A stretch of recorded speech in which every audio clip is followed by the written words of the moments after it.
아, 아. 네, 안녕하세요. 4월 23일 수요일입니다. 네, 오늘도 기록하면서 시작하도록 하겠습니다. 네, 오랜만에 기록을 해보도록 할 텐데요. 어, 최근에 주가가 굉장히 많이 하락을 했었죠. 오랜만에 이렇게 전체적으로 상승한 거는 정말 오랜만인 것 같아요. 전체적으로 트럼프의 관세 정책이 계속해서 조금 희미해지고 있었죠. 애매모호하고. 근데 또 그런 측면에 있어서 파월까지 해임한다라는 얘기가 있었는데 그 얘기를 다시 물렀어요. 예, 그러니까 결국엔 해임 안 한다라는 얘기죠. 예, 그런 얘기가 나오면서 거기다가 테슬라의 어닝콜 발표도 있었고 여러 가지 어떻게 보면 시장 관계자들, 그러니까 결국엔 투자하는 사람들이 조금 안심할 만한 뉴스들이 최근에 많이 나오게 되면서 전체적으로 이렇게 오늘 주가가 상승을 했고요. 사실 이 뉴스 하나만으로 이렇게 시장이 흔들린다라는 거, 그리고 그만큼 지금 시장이 불안정하고 불확실하다라는 거를 계속해서 보여주고 있습니다. 그러다 보니까 여러분들도 이렇게 매일매일 흔들리는 시장에서 결국에는 핵심이 무엇인지 가장 큰 거시적인 관점을 생각해 주시면 좋을 것 같아요. 결국에는 트럼프의 말, 트럼프의 정책이 되겠죠. 그래서 지금 6월 달까지 어떻게 보면 계속해서 모든 기업들이나 트럼프, 그 다음에 일론 머스크까지 어떤 결판을 내려는 그런 심산으로 일을 하고 있는 것 같은데요. 그럼에도 그 기업들이나 그다음에 미국도 장기적으로 바라봐야 된다는 걸 꼭 생각을 해주시면 좋겠습니다. 그래서 주요 기업들을 살펴보면은 마이크로소프트도 2% 정도 상승했고 팔란티어도 3% 상승을 해가지고 93달러로 마무리했습니다. 테슬라는 한 4.6% 상승을 해서 237달러 정도로 마무리했고요. 전체적으로 이렇게 상승하는 것들을 살펴볼 수 있었습니다. 그래서 일단 오늘의 주요 이슈인 머스크가 돌아왔다라는 주제로 테슬라 주가가 4% 반등하게 된 이유를 살펴보도록 하겠습니다. 그래서 오늘 살펴볼 부분은 일론 머스크의 경영 복귀 선언과 첫 번째 Q1 실적, 쿼터 1쿼터 실적이죠. 그다음 주가 흐름, 그다음 로보틱스와 옵티머스 등 미래 성장 비전, 그다음 현재 리스크 요인까지 간단하게 살펴보도록 하겠습니다. 일단 머스크가 다시 테슬라의 조타를 잡았다라고 하는데요. 5월부터 테슬라에 집중하겠다라고 하면서 현재 테슬라를 여전히 극도로 낙관적이다라고 얘기를 했습니다. 그래서 1분기 실적 발표 후에 컨퍼런스 콜에서 일론 머스크가 이렇게 직접적으로 선언을 했다고 하는데요. 5월부터 정부 효율부 도찌의 업무를 대폭 줄이면서 테슬라에 복귀하겠다라고 얘기를 했습니다. 그래서 시장은 머스크가 다시 진지하게 돌아왔음을 반겼습니다. 첫 번째 1분기 실적을 살펴보도록 해보겠습니다. 전년 대비해서 총 매출은 193.4억 달러로 9% 정도 하락을 했고요. 순이익은 4.09억 달러, 4.09억 달러로 전년 대비해서 71% 정도 하락을 했습니다. 영업이익률은 2.1%, 그 다음에 자동차 매출은 140억 달러 정도로 전년 대비해서 20% 하락을 했습니다.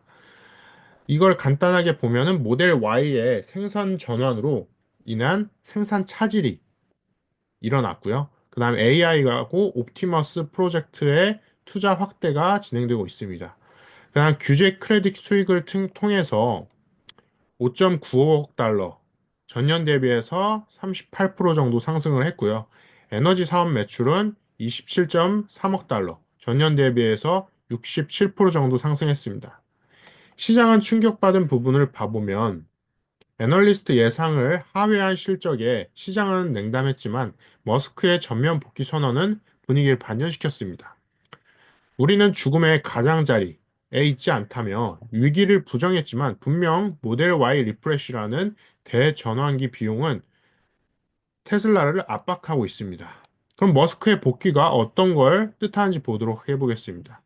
머스크는 지난 수개월 동안 미국 정부의 정부 효율부 수장으로 활동하면서 연방 예산 낭비 감축에 몰두를 했는데요.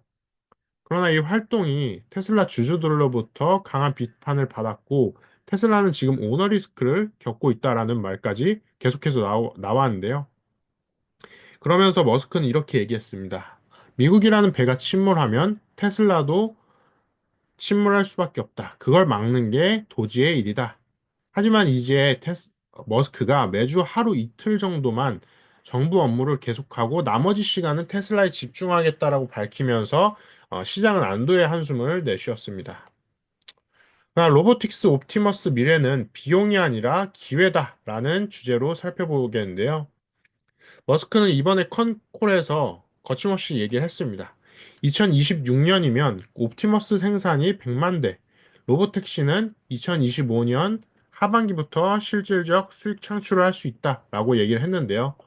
로보택시는 2025년 6월에 오스틴에서 첫 유료 서비스를 개시할 예정이고, 옵티머스 로봇은 올해 말까지 수천 대를 공장에 투입할 계획입니다. 그 다음에 AI 칩과 FSD 버전 12 버전은 버전 12죠. 자율주행은 디지털 신경망 기반 인간 수준 추론에 근접했다고 합니다. 이 비전이 실현된다면 테슬라는 AI 로봇과 자율주행차, 그다음 에너지 기업으로 진화할 거라고 예상됩니다. 지금 테슬라를 덮친 세 가지 리스크를 보도록 하겠습니다. 첫 번째는 브랜드 손상과 정치적 리스크입니다. 유럽의 극우 지지로 브랜드 이미지 타격을 맞이했고요. 그다음 미국 내 도지 활동으로 인해서 반발과 저항이 확산되고 있습니다. 두 번째로 트럼프발 관세 폭탄입니다. 섹션 232 관세로 캐나다, 멕시코 포함해서 미국 내 부품 조달 비용이 증가하고 있고요. 중국산 LFP 배터리 수입이 제약되면서 에너지 사업에 직격탄을 맞았습니다. 세 번째로 중국 전기차 업체와의 가격 전쟁입니다. BYD 등과의 경쟁에서 고가 vs 저가 전략이 분화되고 있고요. 테슬라는 올해 저가 모델 신제품 출시를 예고하면서 대응하고 있습니다. 머스크의 메시지는 다음과 같은데요. 우리는 매년 죽음의 가장자리를 지나왔다. 이번은 아니다. 하지만 몇 개의 돌부리는 있겠지. 라고 얘기를 했습니다. 낮은 가격과 낮은 가격과 AI, 그 다음 에너지 확장이라는 삼각 전략을 통해서 다시금 테슬라의 미래에 극도의 낙관을 보냈습니다. 그러면서 위기의 테슬라, 그러나 다시 불붙은 엔진이 있습니다. 테슬라의 첫 번째 1분기, 이 2025년 1분기 실적은 외형상으로 봤을 때는 참담해 보입니다.